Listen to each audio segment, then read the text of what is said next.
Alright, so now we have Argument of the Week for our second podcast.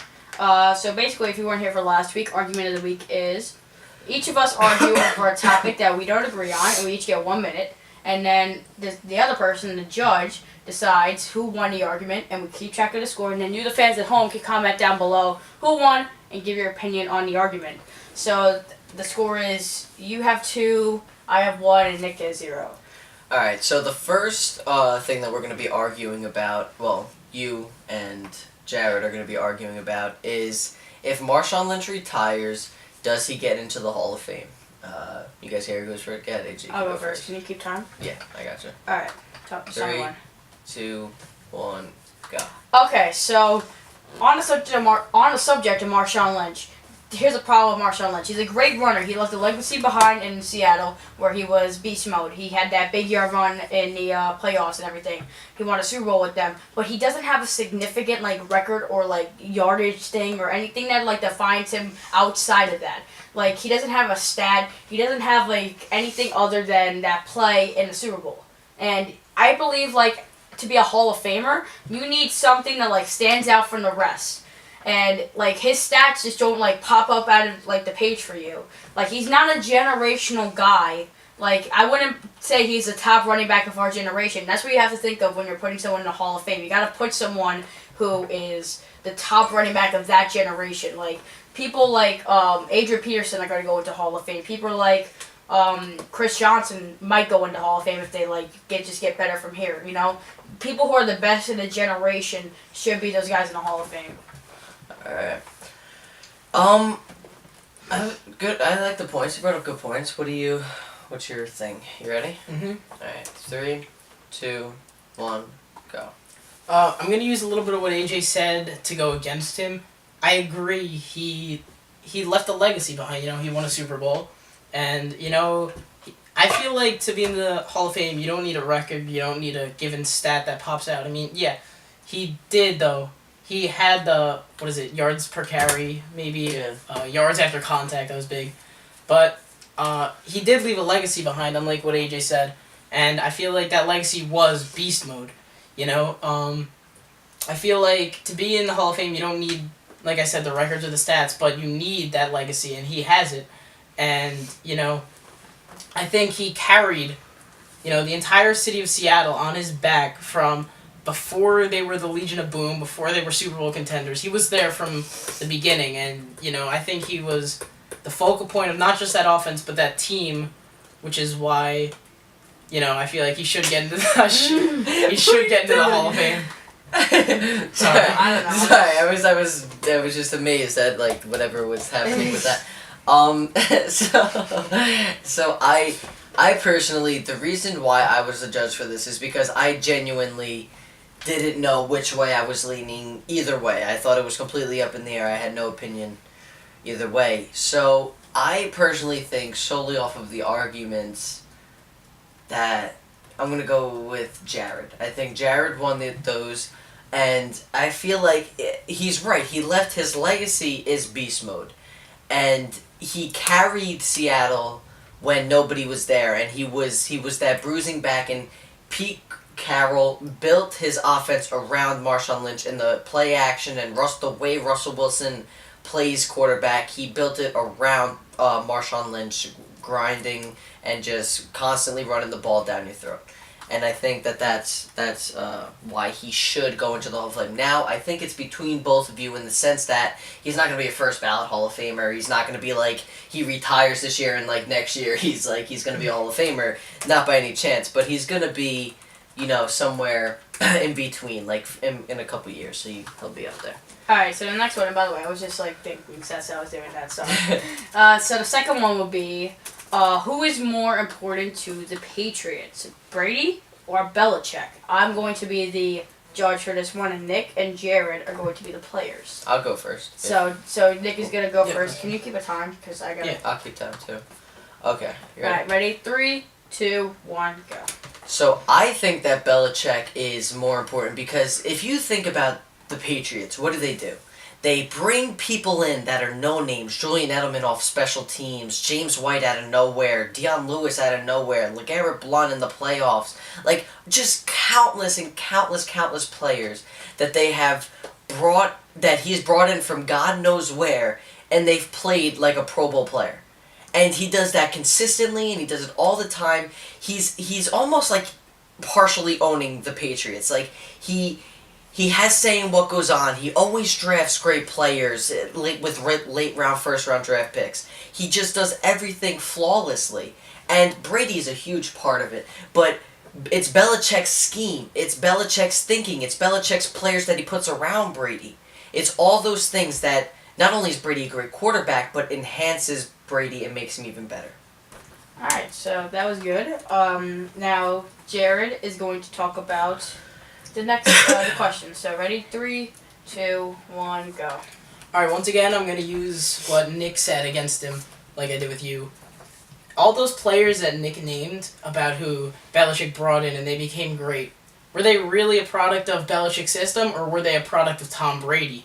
Edelman, I mean, would he be that good if Tom Brady wasn't the one throwing him the ball? Dion Lewis and those guys, are they really good runners, or are they good when Tom Brady makes audibles, adjustments, and does everything, and then throws them the ball? I feel like they're more a product of Tom Brady than a product of the system. And the only reason I say that is because regardless of who it is in the game, like you saw with, who was it this year? Keyshawn Martin, I think? Keyshawn Martin, Dion Keyshawn Lewis. Martin, yeah. All those guys, they just came in, and Brady, I feel like it wasn't the system that made them good. I feel like it was Brady who made them look good just by...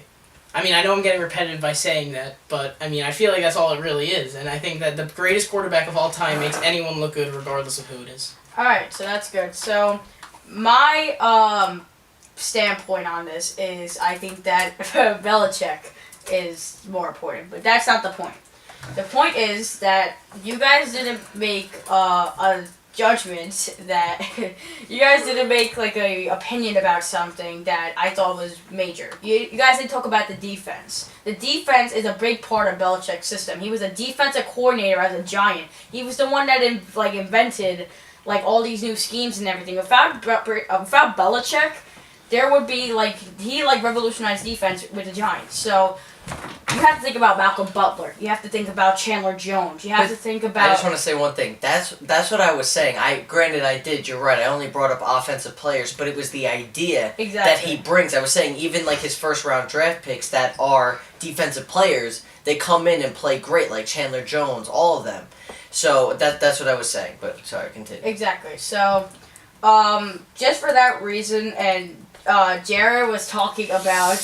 Come on, give me my first win, please. Jared was... Wait, can I add? Yes. Nick didn't say that in his argument, so you can't base it off No, but that's what I was implying. You can't infer this, AJ. You can't infer this. It's solely what he said, solely what I said. Oh, God. Okay. This is hard. So, if we're going to go based off of what Nick said, he said that all the people that were brought in, and then Jared said that he makes the guys great. And they said it was a scheme as well. I said it wasn't. And you were talking about how it was his defensive scheme. I'm talking about offense. So was I. Yeah, exactly. Nick, I'm gonna just because your thing was that Brady makes everyone better on offense. He says that the schemes that Belichick puts in also helps that because Keyshawn Martin wouldn't be in that situation if Belichick didn't put him in and he wasn't confident in Brady grooming him. So that's Belichick's part first and then Brady. So I would give half a points, but you can't do that. So we'll do Nick for that one. Alright, and the last one is, the last question is going to be Nick against AJ arguing. And the question is, does Kirk Cousins deserve the money he got from the franchise tag? Okay. And, who wants to go first? Actually, no. He's already putting winner Nick. I'm putting winner Nick because I already know I'm going to win this. There's no shot he beats me. I got literal facts. So I want AJ to go first so I could just utterly decimate. See, this All is right, AJ, this is you just ready? bringing my morale down. I have a good statement. You have no good Are statement. you ready? Yes, I guess so. Alright, 3, 2, 1, go ahead. Okay, so Kirk Cousins is a guy that just got franchise money in 15 or 16 million, maybe even more than that. I think it was 18 million. No, I think it was 16. All right, so 16 million. Brock Osweiler is getting more money than him, and that's why I think I just screwed myself. But I think that so Kirk Cousins, I think, only was good for 1 year. He's only had that one good season, and it wasn't a season where the division was bad. He versed other bad teams. You can't and he was also bad in the beginning. So he had a great season. He had great. I don't know if you can base your entire franchise on one season only, but. That's just why I think that he doesn't deserve his money. He should have got re-signed, but I don't know about that much. That much money, I don't think he should have gotten re-signed. Just solely based on the fact that he was only good for one season, and that I think that there are better quarterbacks out there who are making less money than him. All right, prepare to get pooped on. I know. I screwed myself. Wait. Can I just ask you? I'm not taking this into account of what he said, but can you just explain what you screwed yourself on? I said Brock Osweiler. I said Brock Osweiler was getting more money than him, which means that he deserves it more. All right. Okay. And I didn't mean to say that. All right. Okay. Nick, you ready? 3, 2, 1, go. Okay. So I have facts. You ready for this? Whoa! You can't bring up facts. All right, you're wasting time. No, restart the time. Not listening to that. Of course you can bring up facts. It's an argument. What are you talking about? All right. 3, All right, you ready? 2, 1, go. Okay. So Aaron Rodgers, the last 10 games of the season. Touchdowns, 16. Interceptions, 6.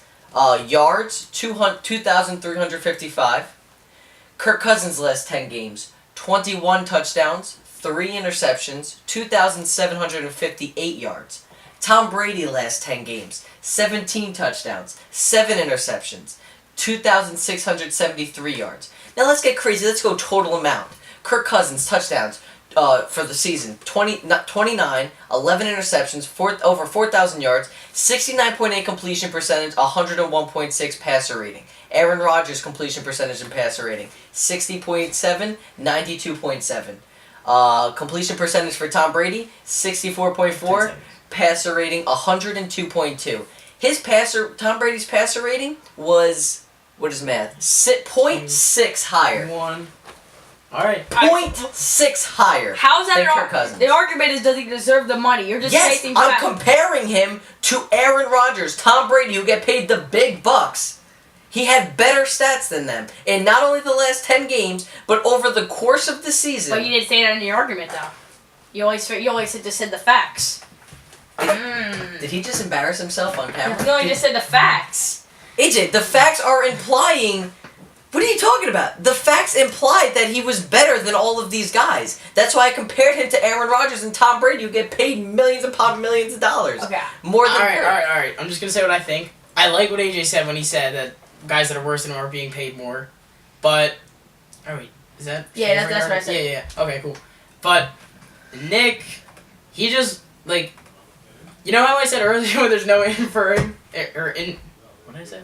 No implying. Yeah, I don't know. You just can't, like, obviously, this one's just more obvious. Yeah, how is that not obvious if that's what I was trying to do? If you're trying to compare him to some of the greatest quarterbacks to ever play the game, and then you're going to tell me that he doesn't deserve that money, that's just ridiculous. And that's why Nick was just all around more prepared, and I'm just going to give this one to him, just because of the fact that... 2 things before we end this. One, I don't like how you were looking up facts. I don't know about that one. That's part. If you're gonna argue about something, that's not my fault. You're not prepared. Okay. That's your fault. Second of all, he didn't have an argument in there. He was just saying stats. That's all I'm saying. What? That was all I'm Guys, saying. I apologize for him. He's a little out of it today. All right, so that was it for this argument of the week. The scores are: Jared gets 1, Nick gets 2, I get 0, which makes the score all around. Jared has 3, he has 2, I have 1. So thank you for tuning in for Argument of the Week. And finally, we're going to end it off with team-by-team analysis.